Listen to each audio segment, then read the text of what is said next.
What's going on, guys? Welcome back to my channel. I'm just home from the theater from seeing I Know What You Did Last Summer. Before I talk about the movie and give you my thoughts and opinions, I would like to discuss my personal history with this franchise because I do believe after seeing this film, the opinions that are formed about the movie are going to be determined about whether or not you have a history with the franchise or if this is your first film that you are watching in this franchise. Because let me tell you something, the way this movie turns out is going to divide the audience. Trust me, it's going to divide the audience.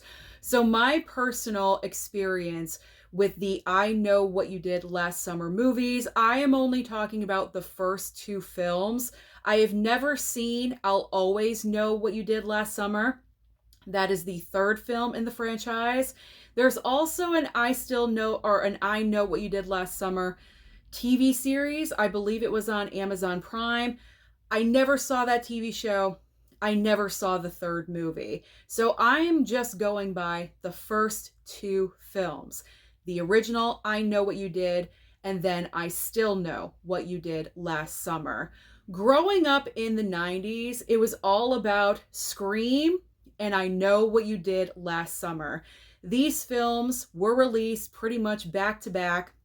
Scream came out in 1996, and then we had I Know What You Did the following year in 1997. So growing up during this time period, I was 16 and 17 years old, and I absolutely love both of these movies.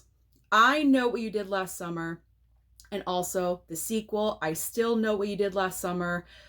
They are such nostalgia for me. And I know I say nostalgia a lot on my channel, but when it comes to movies like this, I just love them so much.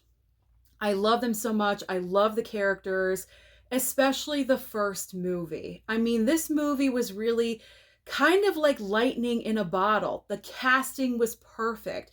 You had four actors that were pretty much on the verge of major fame during that time. And all four of these actors went on to do amazing things in their careers. And then we get to I Still Know What You Did Last Summer. And even though that movie does have its issues and its problems, it's a guilty pleasure of mine. It is a guilty pleasure. I just watched both of these movies a couple of nights ago, back to back, and it was such a pleasure to revisit both of these films. So that is my personal history with both of these movies. So going into the brand new legacy sequel, because I would consider this a legacy sequel, we have a couple of our original characters from the OG film. We have Jennifer Love Hewitt back. We also have Freddie Prinze Jr. back. And so I would call it a legacy sequel. I'm not really sure if that's what other people are calling it, if it's a reboot or a requel. I'm not really sure. I don't really know the differences of terms these days. But this legacy sequel, I was so excited for because this, again, was part of my growing up. And we have not had one of these movies because, again, I don't count I'll Always Know because that movie I heard is just so terrible.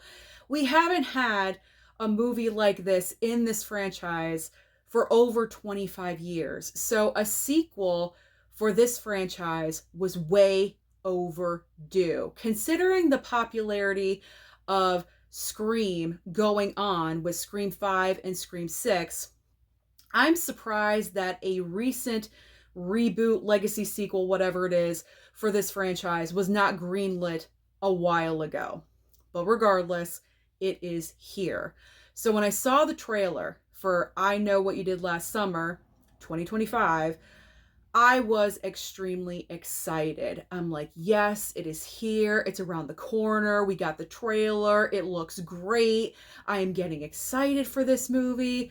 And I had to go Thursday, which is today. I couldn't even wait for Friday. I had to go to an early preview show. 2:00 showing, that's what I went to, the first one of the day. Sat down, was so excited, and let me tell you, I could not be more disappointed with this film.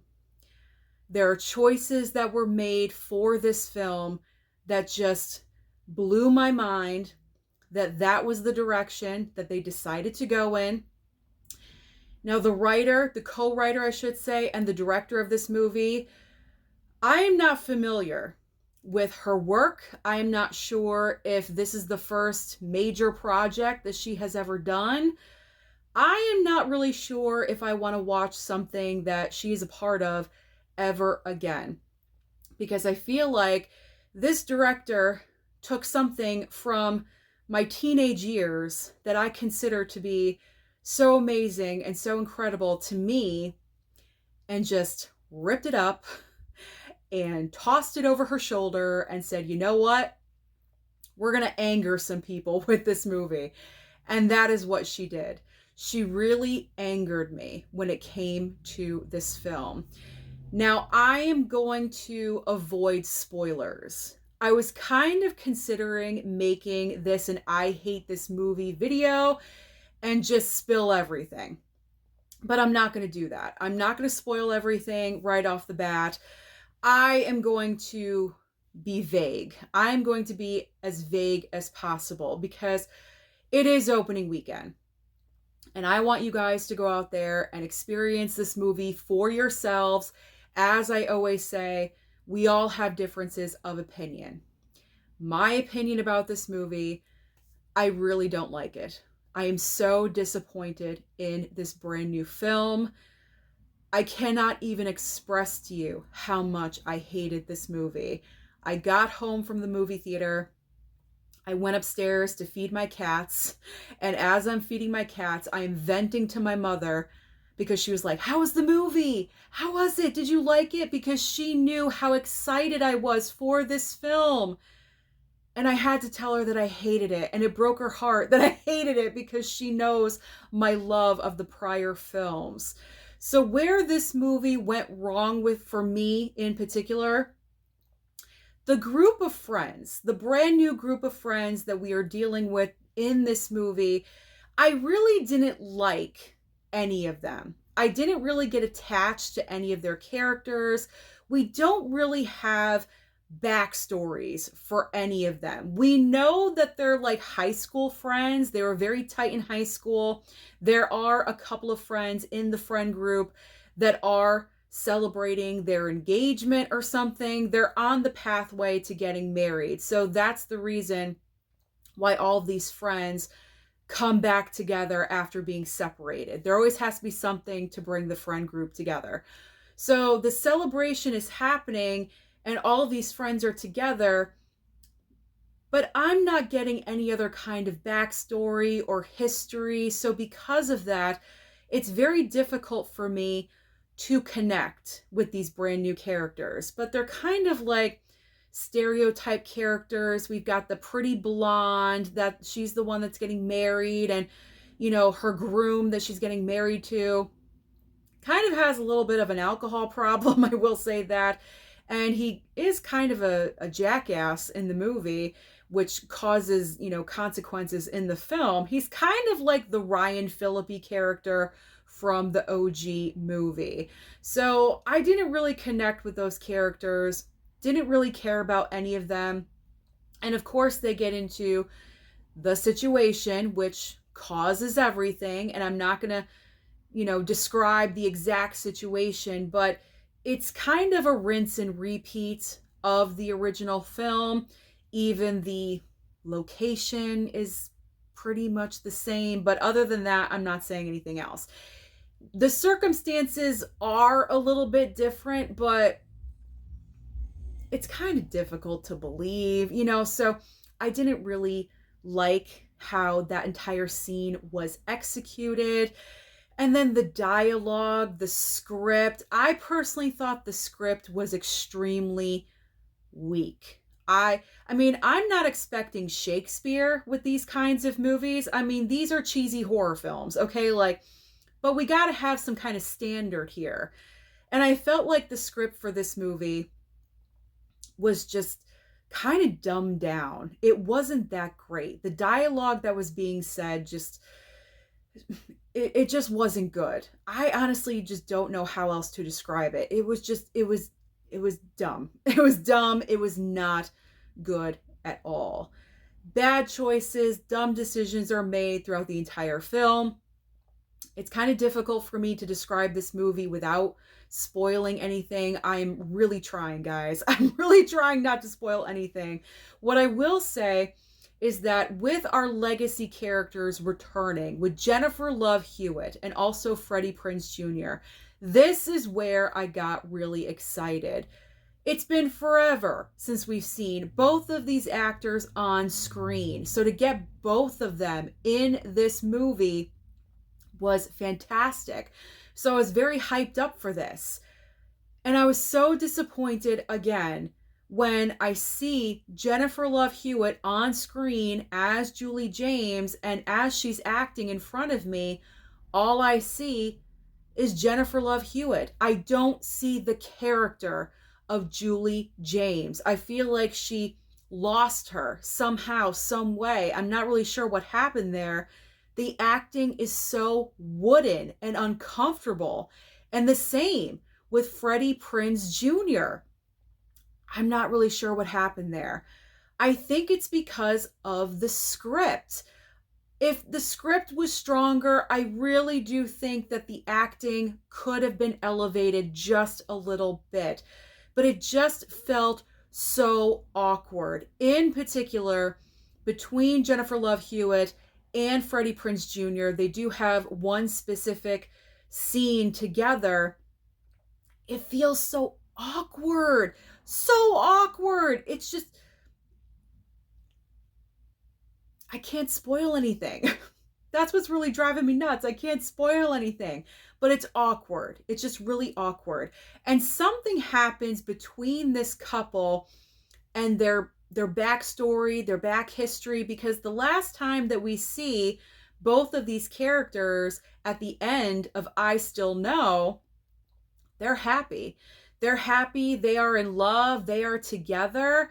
Something must have happened there, because there is a shift in their relationship that is never explained. And that really bothered me, because I feel like, as dedicated, loyal fans of this franchise that really care about these characters, I feel like it would have been nice for the writer-director to kind of throw some kind of explanation in there somewhere.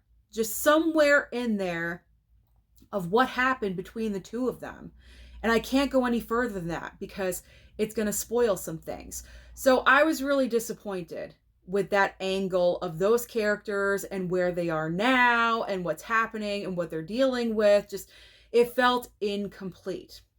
So now let's get to the killer part. So obviously, again, spoiler free. I'm going to try my best to not give away anything. I was so upset with the killer reveal. And this is where it's going to come into play whether you are just entering into this franchise with this movie, or if you have been a loyal fan like me since the late 90s, whether or not this ending is going to bother you or not. It bothered me. It bothered me a lot. I hate the fact that the writers chose to go in this direction for who the killer is. I was extremely upset. To me, the motivation behind it did not make any sense at all whatsoever. I mean, maybe an inkling, but honestly, no, no, not at all. It's extremely upsetting. Very, very upsetting. I absolutely hated this ending. By the time we get to the reveal, I was like this, sitting in the theater watching it. And I was like holding my head like this. And I'm like, really? Really? You know what I mean? Like, I just could not believe where they went with this. So that is pretty much all I can say. That's pretty much all I could say without spoiling anything. Oh, I will say because I always try to have one positive moment when I'm giving a bad review, one positive aspect about the movie. There actually was one positive aspect about this movie. There was one moment in the film that completely took me by surprise. I was not expecting it at all whatsoever. I think everyone that goes to see this film is going to be shocked, because I was like, oh, oh my gosh, like I was not expecting it. That was great. That was a highlight.